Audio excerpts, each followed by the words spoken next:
Welcome to the Cabral Concept, where board-certified naturopath and integrative health practitioner Dr. Stephen Cabral shares how he was diagnosed at the age of 17 with a life-altering illness and given no hope for recovery. It was only after studying and traveling all over the world did he discover how to combine ancient Ayurvedic healing practices with state-of-the-art naturopathic and functional medicine to fully rebalance the body and re-energize it with life. It's time to discover how to get well, lose weight, and finally feel alive again. And now, here's your host, Dr. Stephen Cabral. Hi, everyone, and welcome back to the Cabral Concept. Great to have you here today. We are about to get started with our Training Thursday show. And as you know, yesterday, I interrupted the normal flow of the week. Typically, it's the Motivation and Mindset Monday show, the Total Wellness Tuesday, the Weight Loss and Wellness Wednesday, and Training or Toxic Thursday. Well, yesterday's show was on the real numbers behind the virus, kind of the lies and deceit behind what's going on right now. And today what we're going to do is we are going to talk about a particular toxin. It is a natural toxin that comes from foods. It's a natural toxin that's produced by every tissue of the body. But what we can do about it when it begins to become unchecked. When it becomes unchecked, we start to get brain fog. We start to get sometimes bloating, sometimes pain in the muscles or pain around the belly especially. We end up with allergies. We end up with inflammation and even all sorts of different mood, depression, skin rashes, etc. So what is this thing that we were talking about? Well, we're talking about one of those natural inflammatory-based triggers called histamine. And histamine, again, like I said, is produced by, it's only one of many hundred or over 100 different chemical messengers that are released by mast cells. And mast cells are produced or present in all of the tissues of the body.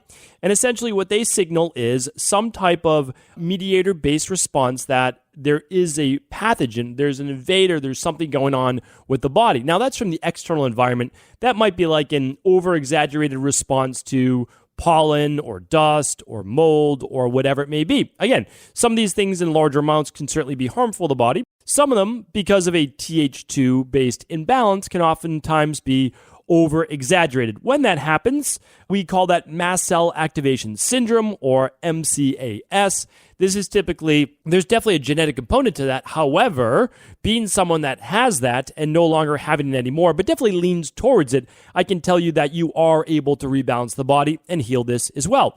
It's going to come from two different ways. One is your external triggers and one is your internal triggers. So we have the exogenous, that's the outside, and then we have the endogenous, that's the inside. So what I want to teach you today is basically how to boost your own levels of an enzyme, a naturally produced enzyme in the body that helps to degrade histamine and to remove it from the body naturally. And it does that through just basically processing it through the intestines and through the kidneys and just releasing it out of the body right through the urine. So we're going to go over that today. What I want to share with you, though, is I'm not going to go over all of the high histamine foods and all the high histamines in the environment. I've done that on previous shows before. Since I like to keep shows right around 20 minutes, 22 minutes, what I want to do is I'm going to refer you back to all of those shows today. I'm going to make it really easy. Today's show is at stephencabral.com/1574. Okay? So that's today's show. All the show notes will be there. And what I'm going to do is actually link up episode 136, which way back in the day, right? That was our very first, I think that was probably like 4 months in or so. I'm going to give you the high histamine sheet, all the different foods that we use in my practice, and it still holds up, obviously, to this day. So that's going to tell you all of the foods that are higher in histamine. It's all of the foods that are aged, all of the foods that are smoked, all of the foods that are fermented. Those are the primary ones, but then there's also vinegar and some spices, and etc. So I'll go over those. I will go over histamine liberators, what those are called, things that if you already have a lot of histamines going on in the body, that's what allows for greater release. And then I will go over the histamine blockers, or actually called DAO blockers, diamine oxidase. That's the enzyme that your body naturally produces to break these down, and we need plenty of that. I'll go over that today. And I'll go over what those blockers are. Again, many of them very healthy foods, like even tea. So I'm going to go over those, but just tune in to episode 136, then 879. Then you can go over the low mold diet if you want on episode 1103, since mold is a huge trigger for histamines. And then there's episode 1278 and 1460. So you could basically listen to all those in about 90 minutes and you'd be not a histamine expert, but you'd know pretty much everything that you need to know in order to move forward with any issues that you believe could be allergy, inflammatory, multiple chemical sensitivity, brain fog, skin rash, itchiness, etc., etc. So I'd love you to tune into those previous shows. Again, it's all about just accumulating the knowledge. The more knowledge that you have, the more power that you have to take control of your body and your health. And of course, your mind in the case of histamines as well. So again, all of that is at stephencabral.com/1574. Now, I dealt with histamine issues really unbeknownst to me for my entire life until basically my late 20s, early 30s. And here's what happened. I had allergies. I had environmental allergies. I had awful seasonal allergies during the springtime, right around April. For about 2 to 3 weeks of the month, I actually had to stay inside. I mean, legitimately stay inside. And even inside with the windows closed, my eyes were swollen shut, like swollen, bright red, felt like they were dry and cracked, which they were on the inside. It was awful. I had to use eye drops. No matter how much Benadryl, I used to take 2 Benadryl, so I believe that's 50 milligrams every 3 hours. Now, I'm not saying you should do that, and it almost wouldn't touch it. And that's because there's different mediators for inflammation. But anyway, I was taking Zyrtec and all sorts of different antihistamines growing up. I would get allergy shots, and they certainly helped a little bit. There's no doubt about that. They did help. And then what I realized was there's a whole lot more to this histamine issue than just histamines themselves from the environment or foods. So I started to learn about the foods. I started to learn about my own desensitization protocols. I started to learn about using more vitamin C, using more quercetin, more stinging nettles. But also, I had to heal my gut. So that's why in the previous shows, you'll learn about healing your gut. And what happens is this. Diamine oxidase, DAO, is actually produced, well, there's a few ways in which it's produced. Let me go over the first way that I thought was the most pertinent for me, and I think it may be very helpful for you as well. Your small intestine is made out of 3 main parts, the duodenum, the jejunum, and the ileum. Well, not in the duodenum, which a lot of food is being broken down. That's basically your stomach empties into that duodenum. But the second 2 parts, and that's the jejunum and the ileum. Well, inside of those last 2 parts of your small intestine, and keep in mind your small intestine is about 21 feet or so long, 21 to 23, depends on the size of the individual. What's going to happen is this. Your body actually has its own diamine oxidase being produced there, okay? So as the food is moving through the intestines, the histamine from the food is actually being broken down in the gut. That's if your gut is functioning properly. Now, again, my gut wasn't functioning properly until my late 20s. And that's because it was only then did I realize how to completely rebalance the gut. That means finding the right balance of good bacteria for me, removing the candida, removing the H. pylori, which was the last part for me, and removing the SIBO, the small intestinal bacterial overgrowth. So I did all of those things. Who knows if I ever had parasites? I don't know. I did so much work on my gut, but when I tested them, when I got to my early 30s, I didn't have any. So that was a good thing. I always say I got 3 out of the 4 because there's really only 4 main things that you can have going on with the gut besides inflammation from all sorts of food sensitivities. And of course, I had plenty of those. But as I began to rebalance my gut and there was less inflammation, and my gut wall began to heal. All of those villi and enterocytes began to regrow back, and I repopulated the gut in the proper fashion. What happened was my body then began to create more of its own diamine oxidase. And again, that's that natural enzyme that your body makes to break down histamine as it's moving through your digestive tract. So this is why I'm going to tell you how to make your own in just a second, but this is crucial. I mean, it really is, because if not, your gut could feel inflamed. Like it could feel painful, it could feel inflamed, it could feel bloated from too much histamine and histamine releasing foods. So really, really important. There's a supplement that you can take. It's very hard to come by. DAO enzymes are very, very difficult to come by. There are no vegan varieties that I know of, but what I will do is I will link up to one in the show notes today.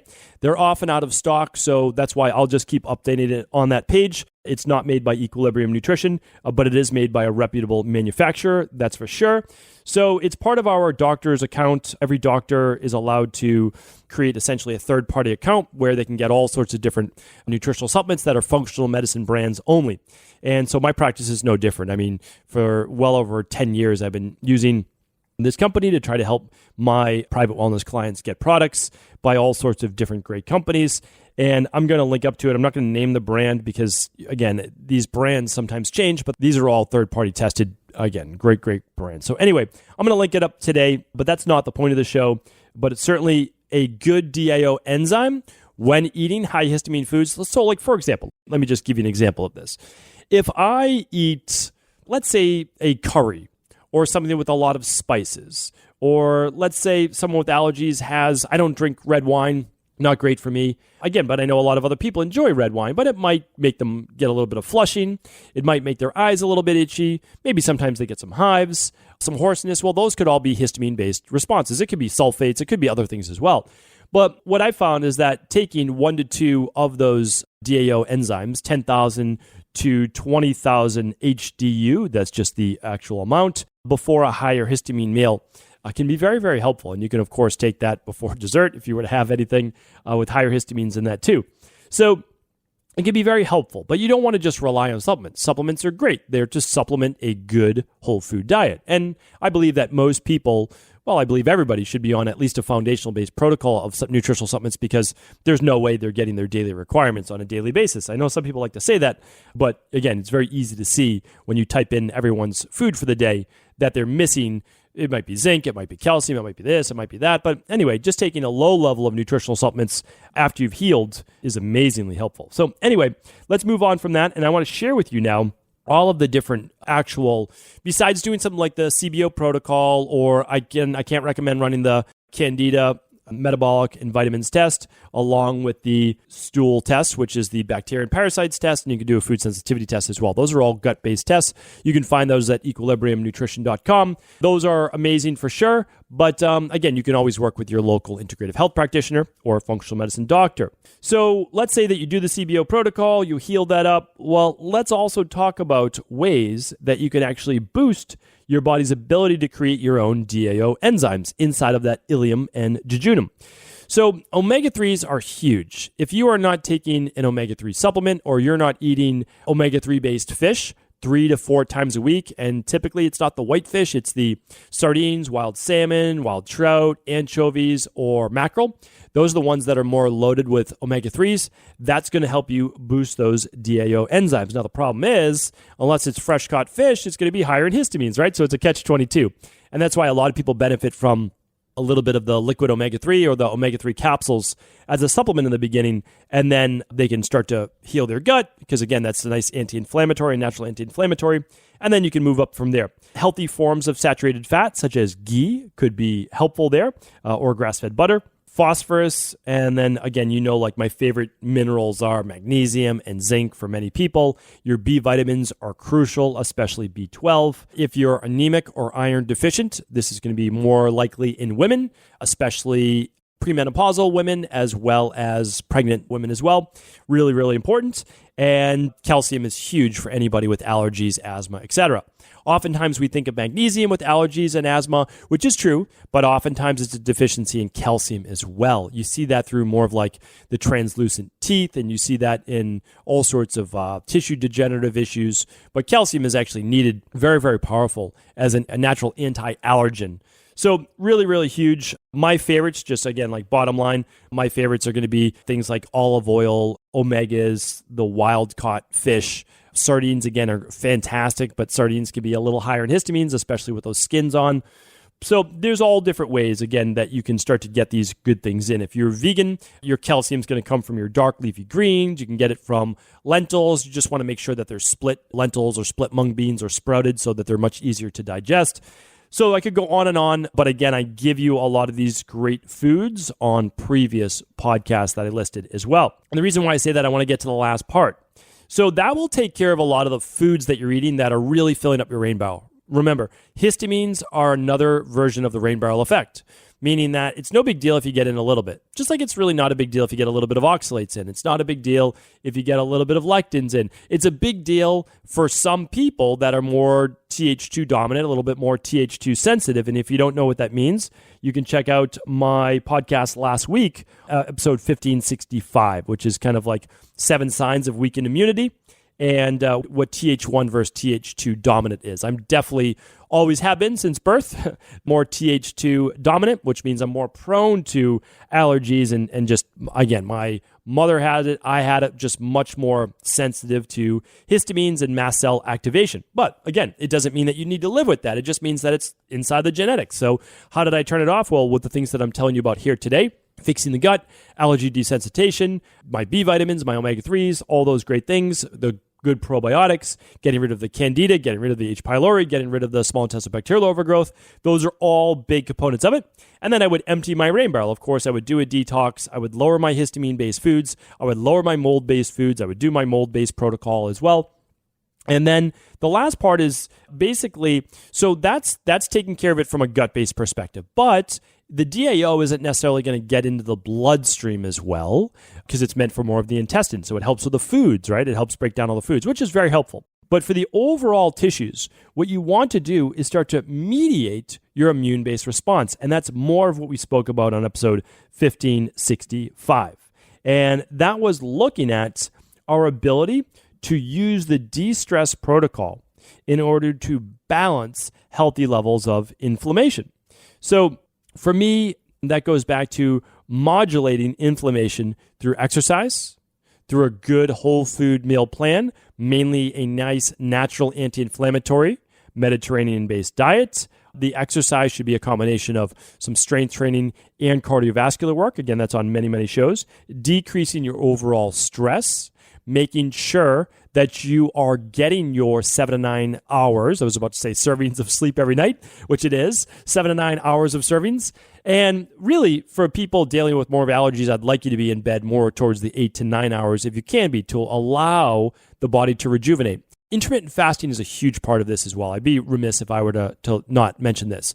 You do want to go a good 12 hours to maybe 14 hours, not becoming too catabolic, but you do want to make sure that you are fasting 3-4 hours before bed, and then it makes it easy, right? Because if you stop eating at 6 o'clock and you wake up at 6 the next morning, well, you got your 12 hours right there. That's easy. Now maybe 1 more hour, 2 more hours, as long as you don't go hypoglycemic, low blood sugar, as long as you're not too stressed first thing in the morning, you probably can wait until 7:30, 8 o'clock. And then that's a nice normal day of eating where you still just got in right there a 13, 14-hour intermittent fast.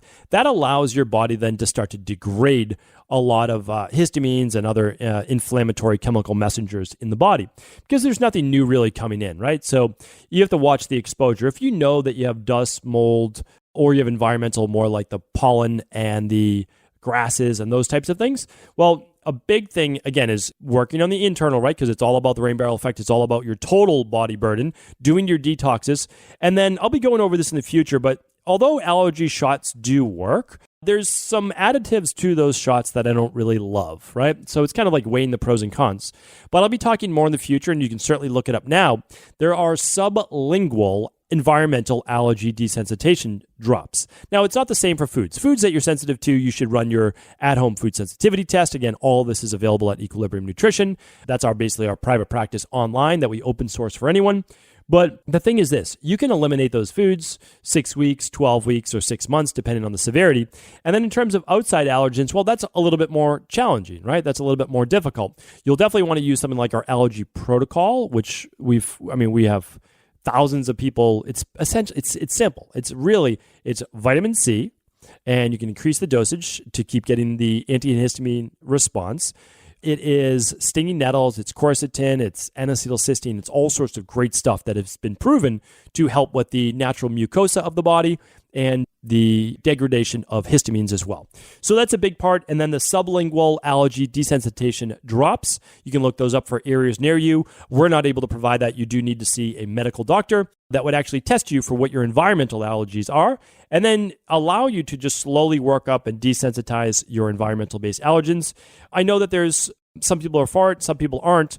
I found that the sublingual ones to be a little bit less, much more non-toxic, and you get to take them right at home, and you don't have to do the shots, and there's some great studies showing their efficacy as well. So I just wanted to share that with you. If it seems like the right choice, you could, of course, add that to your repertoire, because I, for one, know how miserable it can be to deal with no energy, just drop awful fatigue, and itchy eyes all day long, itchy throat, runny nose. I mean, allergies is pretty brutal for anybody that has really suffered from them, and asthma along the same lines. So hopefully this has been helpful today. Again, you've got a lot more information that you can check out at stephencabral.com/1574. I'm going to link up the DAO enzyme supplement. That's an easy one. You can just take it with high histamine-based meals.